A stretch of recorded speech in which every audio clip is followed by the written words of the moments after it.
यति बेला कोठीभिरको यात्रामा छौँ। ठ्याक्कै यति बेला भन्नुपर्दा चाहिँ हामी के भन्छ साई बिसना आइपुगेको छौँ टक्क लाएर होइन। यात्रा निरन्तर छ हाम्रो। अब कतिखेर पुगिन्छ थाहा भएन है त। हामी सेउली बाङको है त नौ बहिनीको के अरे हामी यात्रामा छौँ। लास्टै समस्याको विषय छ।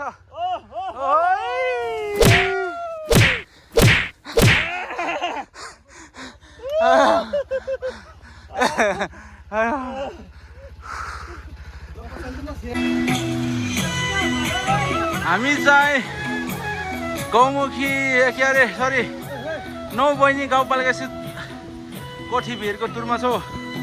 रात परेर आज चाहिँ यसो टक्क लाएर है रमाइलो गर्दैछौँ।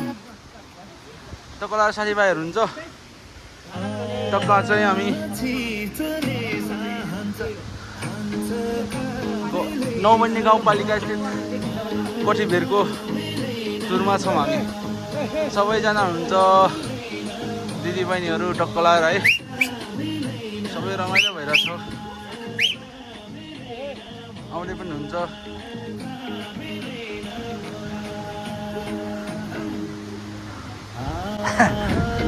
कोठीभिरको टक्क लाएर होइन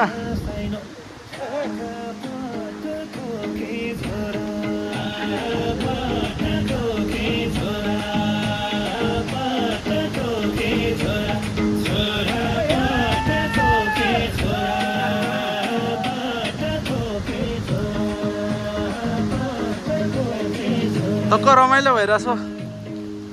एमी बोरो पनि आउनु भएको छ टक्क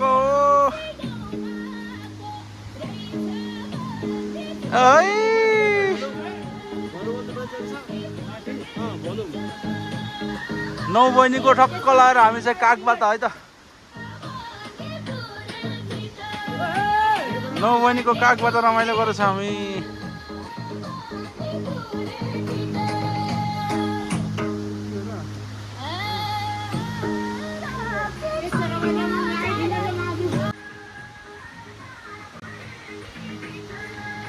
दामी दामी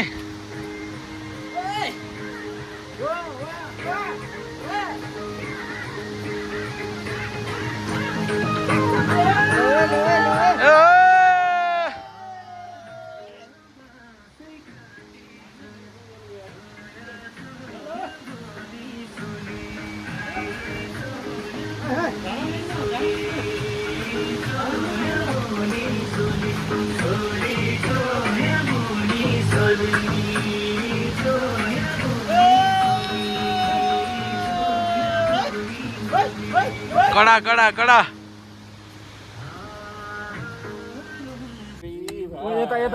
ओइ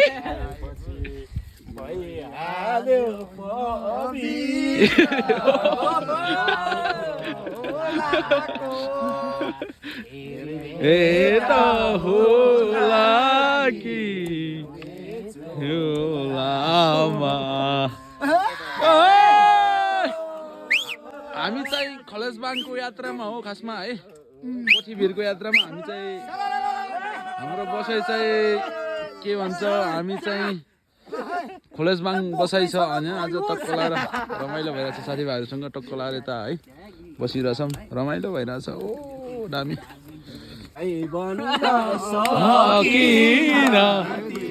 खोलामा फेरि भेट होला कि खोलामा फेरि भेट होला कि चोलामा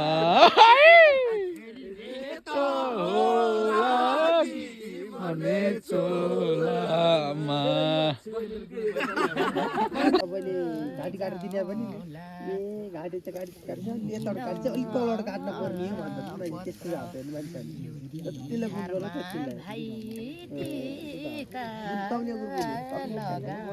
ओइ ओइ ओ पातैमा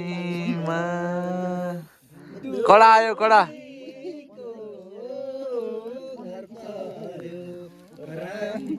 देखियो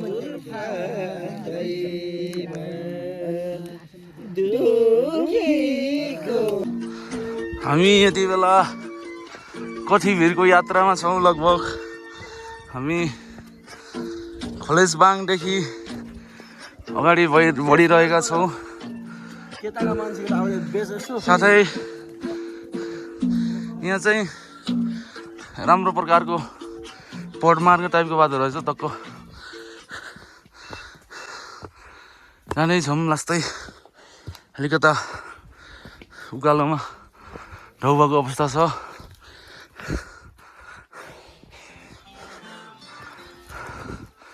बाँकी हामी कहाँ पुग्छौँ अपडेट गरिरहेको हुन्छौँ।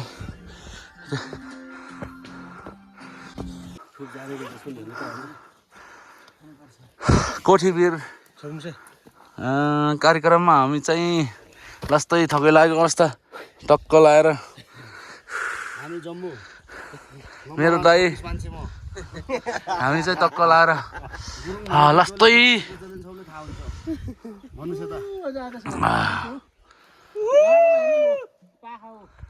हामी पुग्ने चाहिँ माथि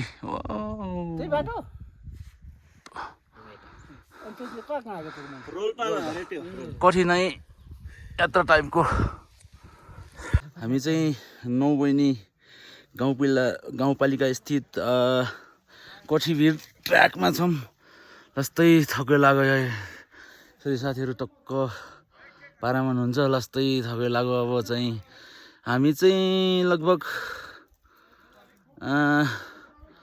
2800 मिटरको हाराहारीमा छौँ। टक्क अब अझै पुग्नलाई आधी घन्टा लाग्छ भन्ने कुरो भएको छ। टक्क लाएर रमाइलो भइरहेछ ट्र्याक। टक्क लाएर हामी चाहिँ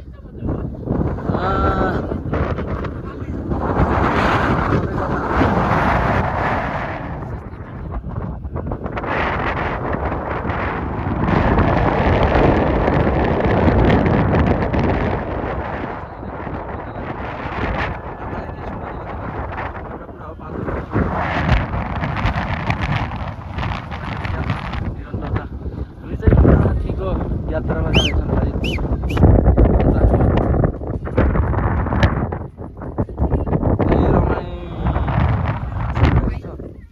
हजुर चाहिँ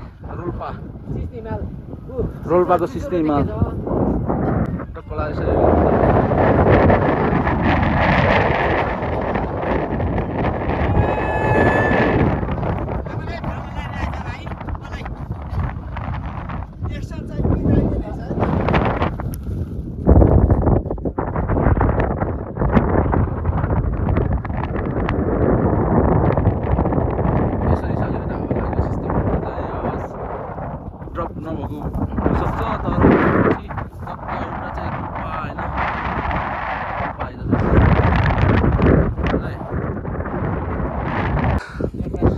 डोरबहादुर घट्टी मगरको यो चाहिँ थारा होइन।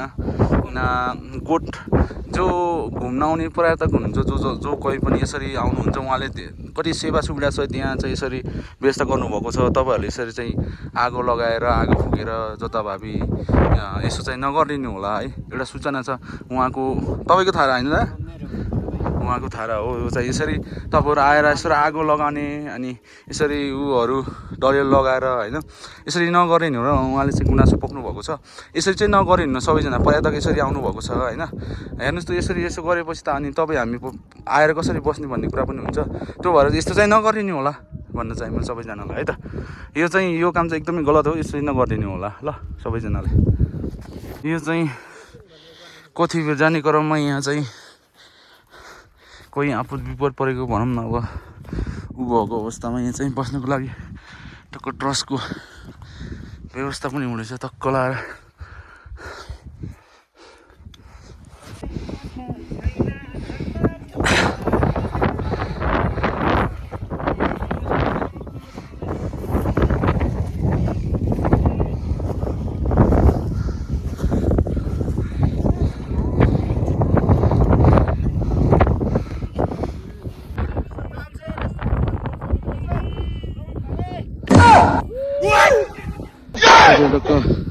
भनौँ न त्यहाँ हिमाल चढे जस्तो टाइपको बाटो छ होइन ठिकै छ हाम्रो सङ्घर्ष है यस्तो टाइपको छ के भनौँ त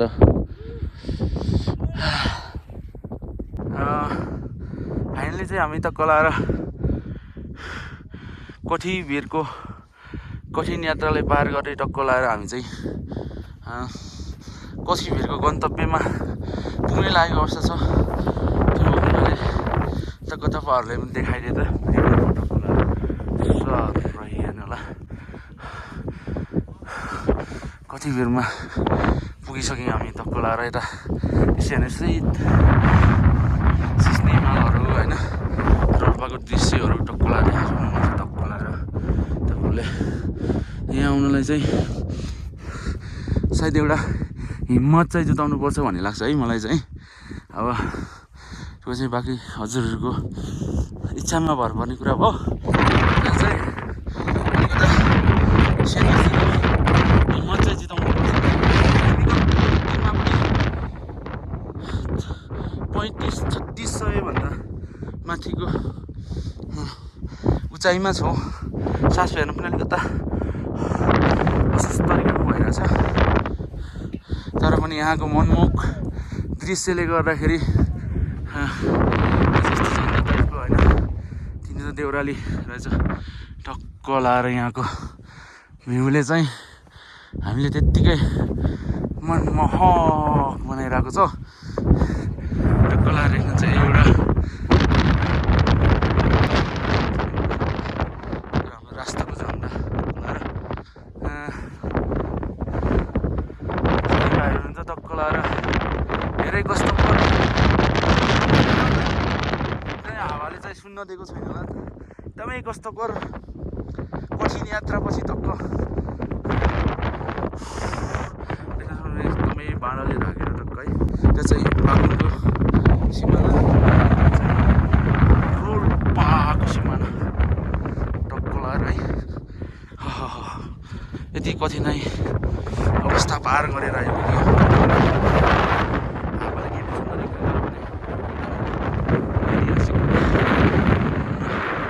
टाइपको एउटा भिडियो बनाएको एउटा वेट गरेको होइन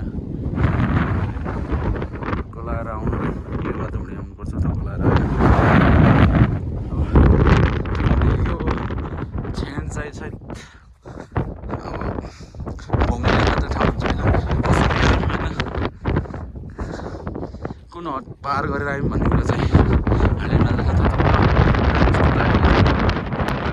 भनौँ न एउटा के भन्छ भनौँ न अब एउटा अर्कै तालभित्र पछि जस्तो टाइपको फिल भएको छ क्या लाएर यहाँ उडाको छैन होइन यहाँ उडाको कुर्सीको गर्नुपर्दा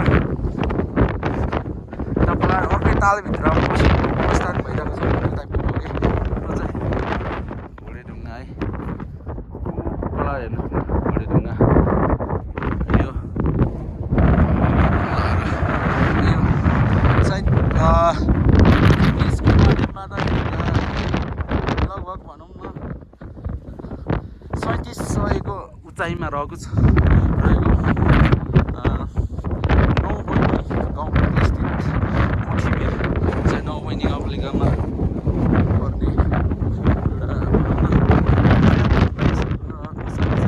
पर्ने पर्यटनलाई चाहिँ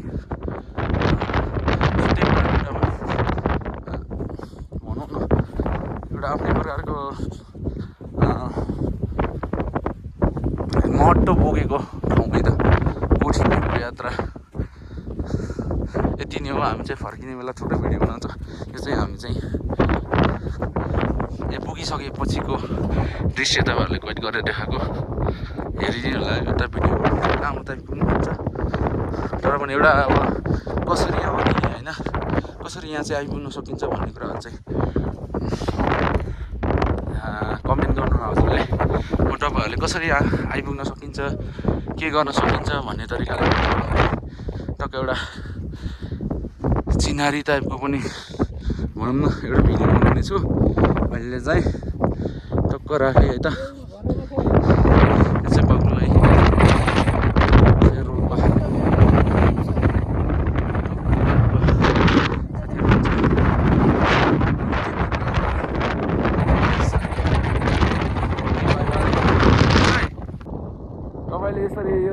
यसरी देख्न सक्नुहुनेछ सबै बागलुङको सिमानातिर यसको पनि छुटेपरको आफ्नो विशेषता छ भन्ने भन्नुहुन्छ हाम्रो दाइले के भएको भन्ने कुरा सुन्नु होला ल कसरी ढुङ्गा त्यसरी फर्कियो अरे दाइ यो हाम्रो पुर्खाले यता माइत जाने भनेर उता हिमाल देख्न भनेर फर्कियो भनेर भन्छ नि हो त्यही हो त्यही भएर होइन त्यो चाहिँ हिमाल देख्न जाने भनेर चाहिँ त्यसरी फर्केको है हेर्नुहोस् हेर्नु न सबै यहाँ चाहिँ पुरै उता फर्केको छ कि सायद हिमाललाई हेर्न जाने भनेरै होला टाइपको यस्तो छ त्यसै आफ्नै प्रकारको महत्त्व पुगेको होला तर हेर्दाखेरि चाहिँ यस्तो देखिन्छ सबै यति ढुङ्गा छ पुरै राम्रो हेर्नुहोस् सबै बागलुङतिर सिमाना फर्किरहेको छ त्यो पनि अब हिमाल कसले माथि भनेर यसो देख्न चाहिँ आफ्नै प्रकारको महत्त्व पुगेको